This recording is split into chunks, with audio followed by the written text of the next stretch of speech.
So I want to talk to you today about some numbers relating to distances. Let's say there's a student in the university in London who decides he wants to go and see some of Europe. He decides the first place he wants to see is Spain, and the distance is 786 miles. There's a family in Orlando that's getting a bit tired of Disneyland, so they decide to go to New York City, 940 miles. Or there's a family in Tokyo that decides they want to go and see Beijing, 1,300 miles. Now, I'm going to give you some more numbers with some different scenarios. There's an Iraqi student studying in Dubai who thinks every day of going back to Baghdad but can't because of the atrocities of ISIS. There's a Yemeni family of 4 living in Abu Dhabi who turn on the news every day to see their country facing the impending doom of failed statehood. There's a Palestinian living in Sharjah who just wants to go home, to her real home, but she can't due to the oppressive force that's not allowing her to live in her own country. The numbers that I just told you are the same, but the scenarios are not. The people from London, from Orlando, and from Tokyo are going to travel these numbers and these distances to see places they like and to enjoy themselves. And the people from Iraq, from Yemen, and from Palestine think of these numbers in agony because that's the difference, that's the distance that separates them from their families and from their real homes. Now there's one positive in the plight of the latter group, and that's that as opposed to maybe going to Europe or the United States, which was the traditional route for refugees, they've been able to find shelter in the United Arab Emirates. And that's what I want to talk to you about today. How is it that in a region where there's a terrorist group that's threatening the basic ideals and freedoms of every human in society, and a region where there's an oppressive force that's denying people the right to live, how is it that in that region we find one of the most prosperous nations in the world? I trace that to 3 main categories: political stability, location, and visionary leadership. Now, sticking to my motif of numbers, if you travel 1,300 miles northwest from the UAE, you come to Lebanon. Now, as you can see from this picture, it was the political, social, and economic hub of the Middle East, until a 15-year-long civil war left it looking like this. That's the same square.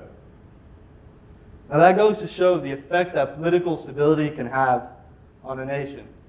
And the United Arab Emirates has avoided any kind of external or internal conflict, and they've managed to take that position as the leader of the Middle East. Now I'm going to give you some examples of why that's so important relating to the United Arab Emirates. In 2011, there was the Arab Spring that a lot of you obviously know about. And in that time, a lot of the UAE's neighbors were facing political, socio, and economic upheaval. But as you can see from that graph, the United Arab Emirates' GDP grew by 3.4%, its largest since the crisis in 2008. Or there's the domestic and entrepreneurial ability of Emiratis themselves. This is the Hassani Group. It was founded in 1912 by founder Baba Hassan Hassani. In 1950, it became an official trading company. And in 1965, it opened the United Arab Emirates' first supermarket. Now, today, actually, it operates 5 sectors and employs 5,000 people globally. Now, you can't underestimate the fact that that success is down to shrewd and visionary financial and business decisions. But what you have to keep in mind is that without political stability in their nation, that can't happen. To hear from the words of Vice President Abbas Hassani, what we do in this company is nothing compared to what he, the Sheikh, has done to help us grow. You see, those people in Lebanon today have the same potential and ability as those before the Civil War, but they're not in conditions where they can achieve that potential. And the people in the United Arab Emirates are. So that's political stability for you. And now I'm going to talk about something that came more naturally to the United Arab Emirates, but it's how they use that is something that shows their success, which is location. Now, as you can see here, the United Arab Emirates falls relatively in between all the major continents of the world. And I'm going to go back to my motif of numbers again. In 2014, the UAE's two biggest airports took in 90 million people. Now, according to the Global Destination Cities Index, 10 million of those were tourists. So that leaves 80 million as transit or business passengers, and that's a pretty incredible number because these are people that are coming for business, just staying a day before they go off to the next location. And that increases trade, the economy, and exposure. You might have someone that goes from Holland to Australia and they have to stop somewhere, so they go to Dubai. And they might stay for a few days, do some sightseeing, or just stay for one day and go to the airport, hang around, something. But when you have 80 million people like that, that's a very big boost. Now, another thing that the United Arab Emirates did, which was very important to its success, was the creation of the port. And this is specific to Dubai, although Abu Dhabi is catching up. See, the Dubai port was a large source of income and trade for Dubai and the United Arab Emirates, even before the invention of oil. And I'll give you an example. When the West placed sanctions on Iran, Iran had to obviously still trade internationally. And what they did was they traveled across the Arabian Gulf by sea, and they went to Dubai port. They gave Dubai their goods. Dubai repackaged it and redistributed it. And they gained money, they gained exposure, and so did Iran. And it's things like that that established the United Arab Emirates' trade exposure to the world, in addition with the political stability that it has. Now, I've talked to you about two things that the United Arab Emirates has that made it a very successful place, but there are other countries that have relative political stability and a good location.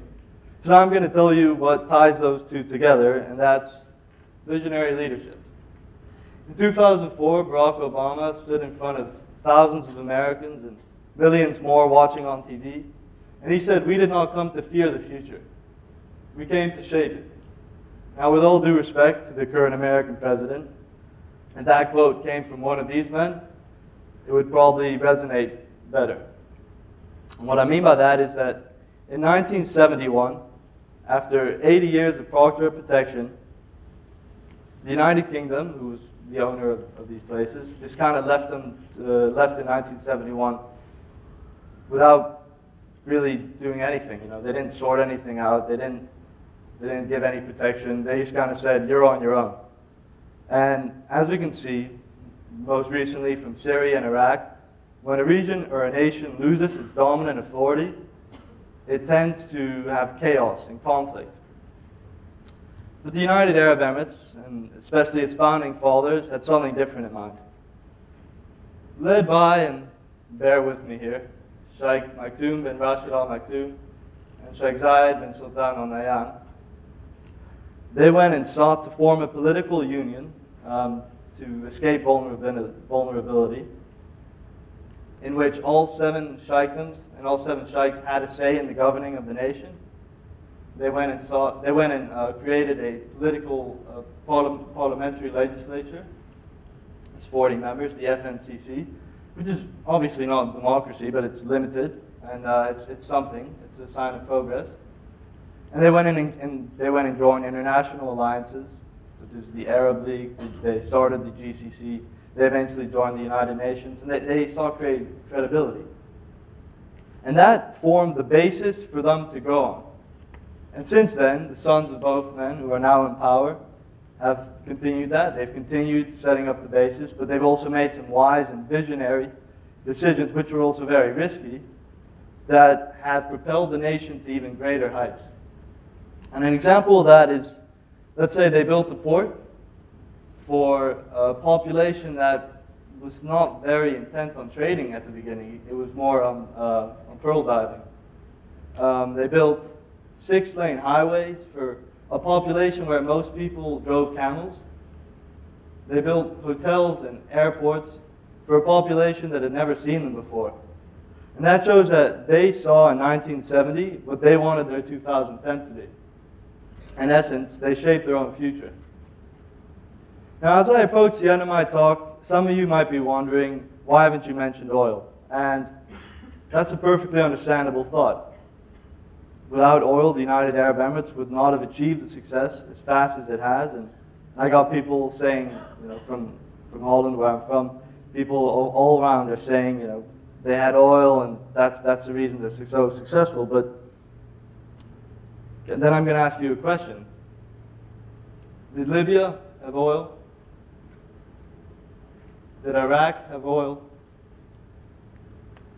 Or did Venezuela have oil? The answer to all three of those is obviously yes. All those nations had oil, but they didn't use it well. They didn't have the right combination of factors like the United Arab Emirates did. And that's why they're in the chaos they are today, and the United Arab Emirates is one of the most successful nations in the world.